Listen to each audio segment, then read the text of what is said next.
d'abord banamboka que biso to yaki awa na poto na Suisse po to landela makambo oyo etali conférence oyo balobi badingba pese biso mbongo ebele po basunga banamboka bazo souffrir partout na Congo toza ebele toza besoin ya mbongo tokomi awa annonce qui sont 1 milliard et 700 millions de dollars donc ebele ya mbongo to fandi journée mobimba to moni pe mbongo pe et été ba annoncer kaka 500 millions et koya tout ça eza ngo ba promesse kaka hein ndinga ba na lingala liboke ya moninga hein ba somba nga kwanga te donc to somba kwanga te parce que ba lobi que 500 et koya depuis 20 ans ba ONG bazaki pa na biso to mona ka pe maloba ya malonga misela malonga o basala ka pona bana mboka ezate et donc biso to yaki pona kolandela makambo de près ata ba kokoso e salamaki po to kota na katite to sala te donc to sali o balobi ba jeune na biso ninga to sala kana mayele na biso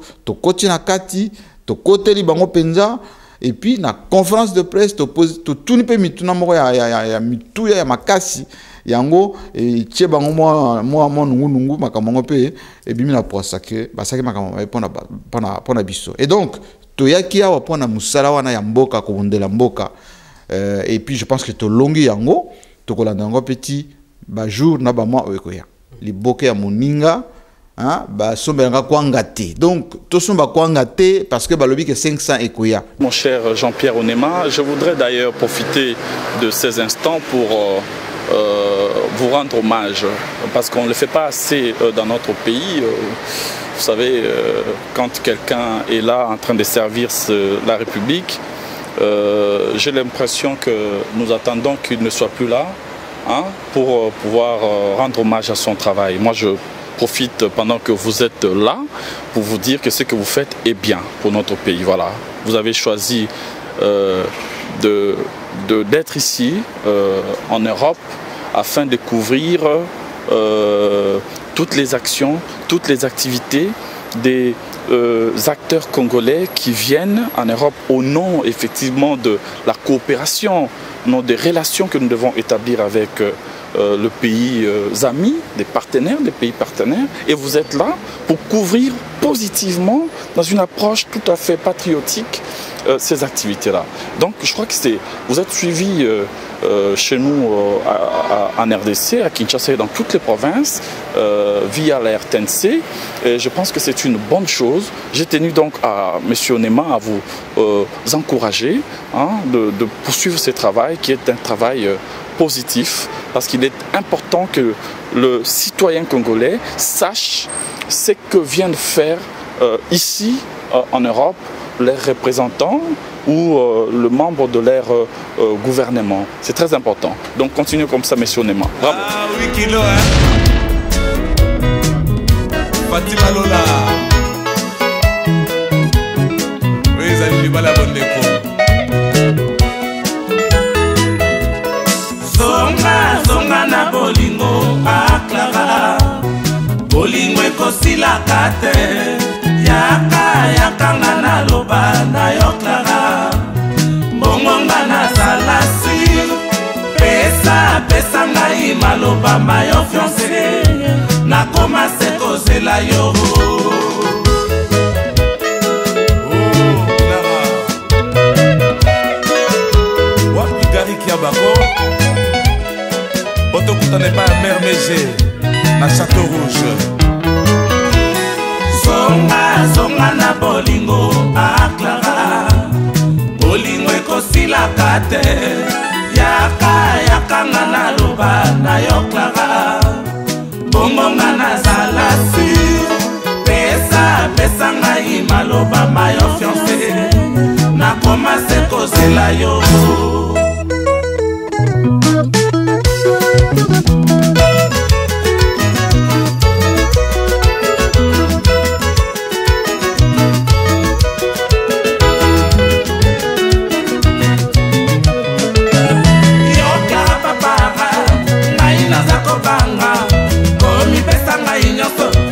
Lobi okende na yo otika ngana kwale ngai naza kobanga yo Clara papa ngai naza kobanga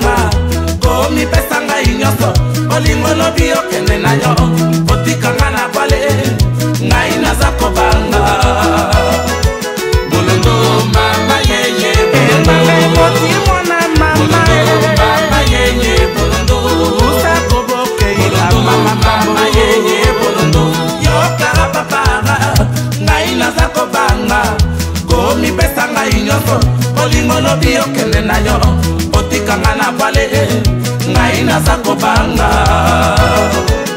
mojoka ojokio yo Clara papa ngai naza kobanga omipesa ngai nyonso bolingo lobi okende na yo otikanga na vale ngai naza kobanga bolondo mama yeye bolondo sheki malamu mama yeye bolondo usa koboke idu ema kuya bolondo oh tani kiaba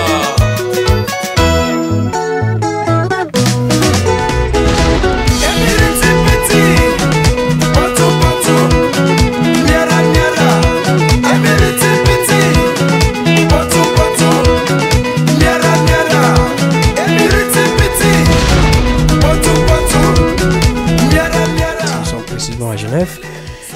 Bienvenue aussi dans notre studio Écho d'Europe.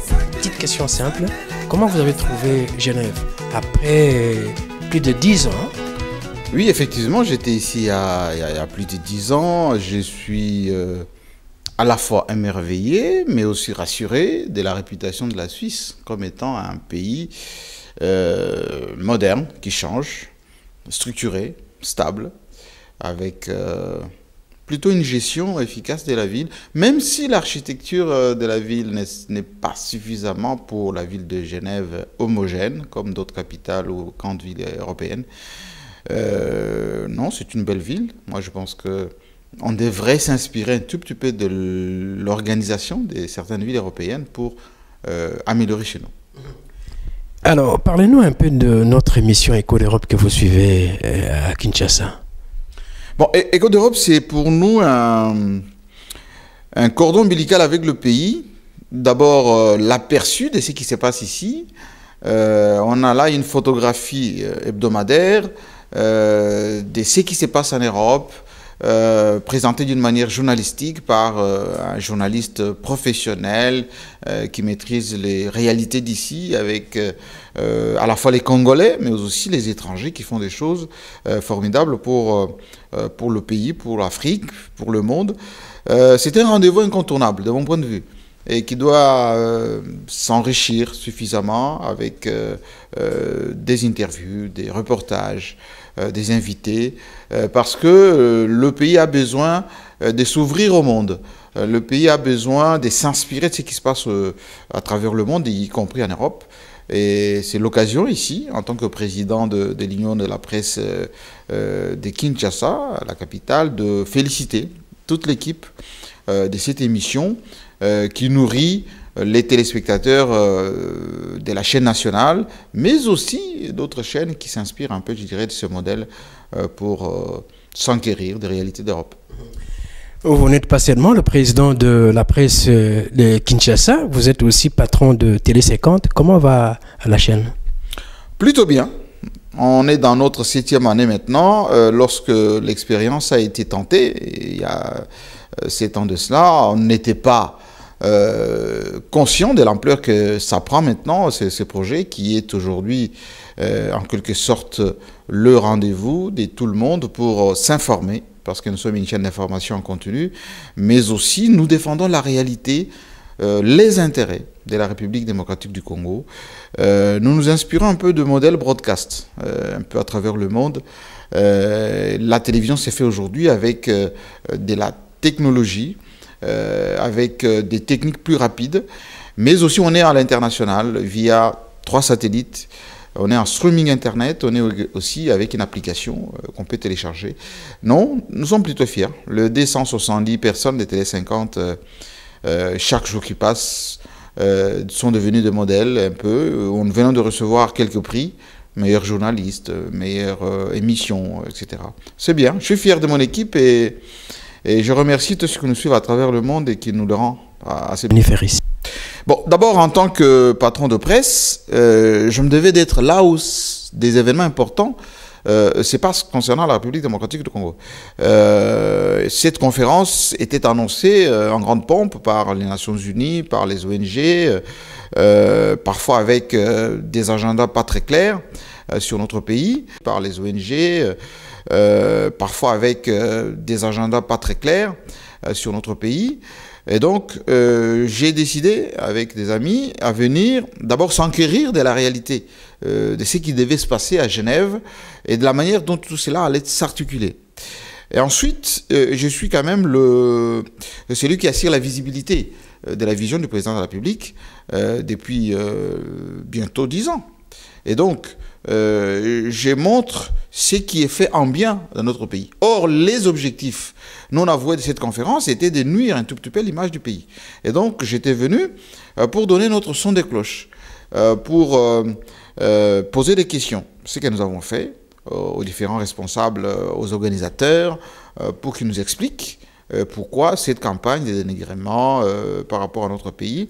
Et troisièmement, j'étais également venu en tant que celui de la diaspora, parce que ça fait quand même beaucoup d'années que j'ai vécu ici. Très souvent, les choses qui concernent notre pays n'intéressent pas beaucoup les Congolais. Et moi, en tant que membre de la diaspora, j'étais venu pour voir pourquoi tout ceci s'organise comme ça cette année, des élections chez nous, avec ce boom du cobalt qui a commencé. Voilà, c'est un peu tout cela. Nous avons, je pense, réussi à influer sur l'événement, d'une part. Nous avons réussi à perturber un tout petit peu ce qui était planifié d'une manière un peu maladroite. Ensuite, nous avons rendu en temps réel ce qui devait se passer ou ce qui s'est passé ici sur le plan médiatique, des reportages, des éléments des JT. Et là, je félicite encore une fois la collaboration de l'équipe d'Eco d'Europe qui a mis sa logistique à disposition, son expérience, etc. Parce qu'ici, on a été complètement encadré par cette équipe d'Eco d'Europe et je félicite son initiateur et patron Jean-Pierre Onema, l'initiateur, que je félicite pour sa collaboration efficace durant ces séjours.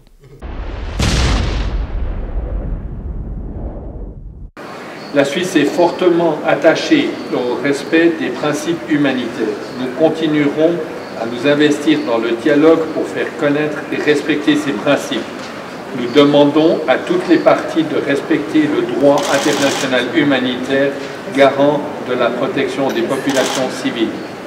La responsabilité de cet engagement humanitaire est d'abord celle du gouvernement congolais. Nous souhaitons témoigner ici de notre volonté de poursuivre notre collaboration étroite avec lui, aux côtés de l'ensemble de la communauté humanitaire, au bénéfice de toutes celles et ceux en RDC qui ont besoin d'une aide pour reconstruire leur vie. Je vous remercie.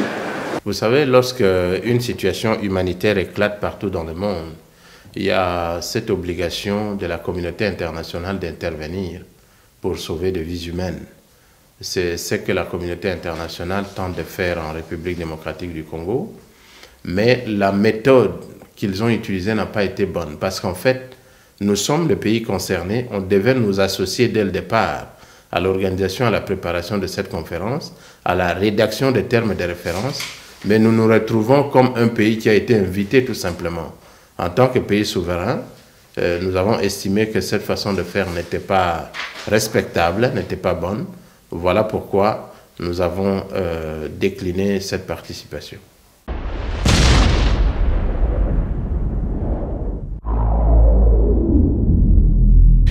La conférence humanitaire prévue ici à Genève sur la République démocratique du Congo s'est ouverte ce matin. Durant toute la journée, nous avons attendu les dons ou les promesses attendues.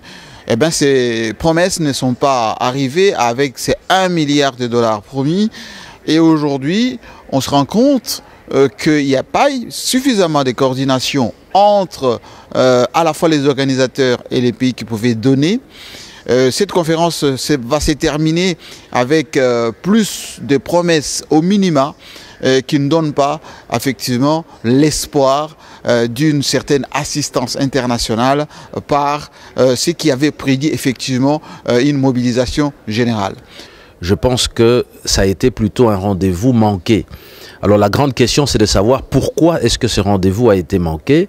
Je pense que la réponse est à trouver dans différents entretiens que j'ai pu avoir avec plusieurs délégués internationaux à cette conférence qui constatent que d'un côté, l'on parle de millions de victimes congolaises, on réclame 1,5 milliard de dollars, mais de l'autre côté, il y a une opacité totale en ce qui concerne l'affectation et la gestion des fonds qui pourraient être alloués parce qu'il n'y a pas, OCHA n'a pas pu présenter un plan concret de développement. Ça aurait été différent si, par exemple, ce à quoi en tout cas tous les participants s'attendaient, c'était de voir que l'organisation présente un projet de développement en disant: avec ce montant, nous allons construire par exemple 2000 hôpitaux à travers la République démocratique du Congo sur un délai de 1 ou 2 ans. Mais cela n'ayant pas été fait, effectivement, donc il y a eu quand même là une absence de vision claire qui a été déplorée. Selon les principes des Nations Unies, on ne peut pas convoquer une réunion aussi importante sans l'acteur principal qui est la RDC, le gouvernement congolais. Ce sont là les principes des Nations Unies, malheureusement, qui n'ont pas été respectés. Et à la question qui a été posée par Jean-Marie, pour dire qu'on est passé de L3 à la situation normale, ce qui fait que les prétentions qui étaient liées à cette convocation ne sont plus à l'ordre du jour. Et par conséquent, cette question-là n'a pas eu de réponse. Donc, il va falloir qu'on reste très vigilant par rapport à la situation de la RDC, parce que la réalité aujourd'hui est démontrée, les gens sont très mal à l'aise, et ceux qui sont venus avec des ambitions énormes ont réduit totalement leurs ambitions, et finalement on sort de là, je dirais pas vainqueur parce que c'est pas ça l'idéal, c'est pas ce qui était attendu. Je dirais plutôt la réalité était tout simplement rétablie, la RDC continue son chemin avec les processus électoraux, avec la perspective des élections à la fin de l'année, avec l'alternance éventuelle que les gens espèrent, mais pas forcément dans les concepts qui est attendu de beaucoup de ceux qui sont venus par ici pour espérer la déflagration de la RDC et pour les profits assez faciles sur nos territoires. C'est un peu une situation désespérée pour ceux qui pensaient que cette conférence allait jouer le rôle des tutorats sur la RDC avec plus de moyens donnés. Ici donc à Genève, c'est le désespoir, c'est l'échec. Bon, d'abord c'est l'échec, pourquoi? Parce qu'on a annoncé 1,7 milliard de dollars. Qui devait être mobilisé en un temps record, en une journée, pour venir en aide aux Congolais. Ce qu'on a constaté, c'est que toutes les délégations ont plutôt annoncé des chiffres qui entraient plus dans le cadre de leur partenariat classique. Ce n'était pas une opération spécifique RDC, idoine comme on dit, ad hoc, pour donner de l'argent, comme ça se fait par ailleurs. Moi j'ai suivi ce qui s'est passé pour l'Irak, pour l'Afghanistan, pour d'autres pays, c'est pas ce qu'on a constaté. Ça c'est de un. De deux, on a vu que l'engouement, c'était quand même une conférence ministérielle. Il n'y a pas eu plus de 5 ministres. Il y en avait même d'ailleurs 1,5, parce qu'il n'y avait que le vice-premier ministre belge, et puis la ministre hollandaise, qui faisait partie de l'organisation, tous les restes chargés d'affaires, les représentants permanents des missions, etc. Et donc il n'y a pas eu l'engouement des responsables à très haut niveau. Et puis il était annoncé que c'était un événement qui allait se faire 2 jours d'affilée. Où en une journée, ça devait commencer à 8 h pour se terminer à 17 h. Ça a commencé timidement vers 11 h et ça s'est terminé grosso modo début d'après-midi, c'est-à-dire 12 h, 14 h. Et puis la salle était un peu gérée, s'aimée, il n'y avait plus grand monde pour le communiqué final. Moi j'ai été à la conférence de presse des responsables qui s'est tenue plutôt pendant la pause. On va revenir Jean-Marie, mais écoutons la question que vous avez posée lors de cette conférence de presse. Merci beaucoup Jean-Marie Kassamba de Télé 50, la chaîne de Kinshasa, en RDC. Question précise, est-ce que les raisons profondes de la crise en RDC, ce ne sont pas les multinationales qui exploitent les minéraux du Congo, qui créent les conflits et c'est le qui crée les crises? Deuxièmement, la surqualification de la RDC qui était en L3 et les victimes qui ont été multipliées alors que ce n'est pas le nombre exact. Le sous-secrétaire général des Nations Unies avait écrit pour dire que vous allez réqualifier L3 en qualification normale. Est-ce que vous allez tenir compte de cela dans cette conférence? Et puis dernière question, vous attendez 1 milliard de dollars alors que les promesses aujourd'hui donnent moins que ce que vous avez annoncé. Ça a été été en quelque sorte une surprise pour le journaliste accrédité aux Nations Unies parce qu'on s'attendait à tout sauf cette question-là, donc des questions. Oui, c'était pour nous, c'était l'objectif de notre déplacement. D'abord, on a eu beaucoup de problèmes, beaucoup de difficultés pour avoir les accréditations parce que c'était une opération boutiquée de toutes pièces et puis ils ont pris des précautions d'usage pour nous éloigner un tout petit peu de l'opération. Et que, comme vous le savez, les journalistes sont d'abord des personnes assez intelligentes pour contourner les obstacles. L'essentiel était donc de pénétrer les systèmes et de poser des questions pertinentes au moment qu'il fallait.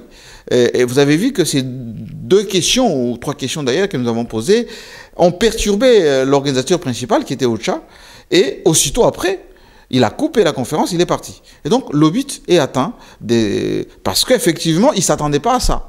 Il y avait d'autres collègues journalistes, notamment, je peux citer, de France 24, qui ont voulu un tout petit peu empêcher que cette question soit posée. Mais on s'est rendu compte que c'était une supercherie bien montée. On a contourné un peu tout cela. Et ma foi, on est arrivé à nos fins. C'est l'essentiel qu'il fallait faire. Et je pense que c'est le rôle des journalistes. C'est le rôle d'un patriote. C'est le rôle aussi d'un Africain courageux qui ne peut pas toujours s'accommoder des manipulations parfois nauséabondes de certaines grandes puissances pensant que les nègres sont là pour subir. Voilà. Nous, on a opté pour, depuis un certain temps, de ne pas subir, continuer à subir. Bon, d'abord, Banamboka que bisoto yaki awa na poto na Suisse pour tolanda makambo au Italie. Conférence oyo balobi badinga pesa biso mbongo ebele po basunga bana mboka bazo souffrir partout na Congo toza ebele toza besoin de mbongo tokomi awa annonce ki 1 milliard et 700 millions de dollars donc ebele ya mbongo to fandi journée mobimba to moni pe mbongo pe eyete annonce kaka 500 millions ekoya tout ça ezana ba promesse kaka ndinga baloba na lingala liboke ya moninga. Donc, tout le monde a parce que balobi que 500 ekoya. Depuis 20 ans, ONG bazaki pa na biso, tout le monde a pu maloba malonga, misela malonga ou basala ka pona bana mboka ezate. Et donc biso to yaki pona kolande la makambo de près.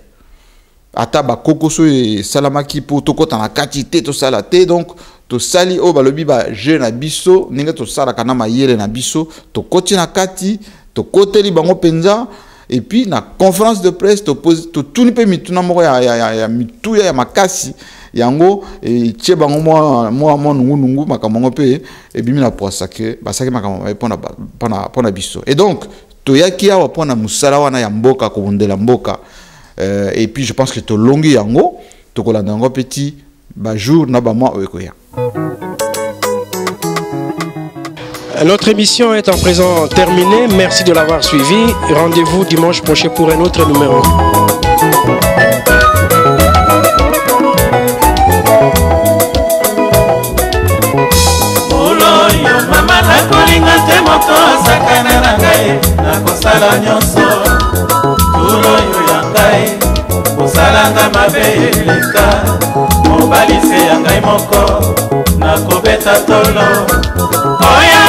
Kobatela ibalo ekende sako babanda bakolela lela nakanye mobali sentiment Saddam Hussein mwana nkololo ba toswanaka tobungaka nalingi te moto profite na yango bituma na biso selamu makata nanga kezangaka te libala na biso ya bosembo ata basalinga se na ye bakosuwa misapi oya ngai nakobatela libala oyo ekende sango babana bakolela lela nakanye mobali sentiment Jofi Filando Xlinex Uloy Mamae Toswanaka tobundaka nalingi te moto aprofite na yango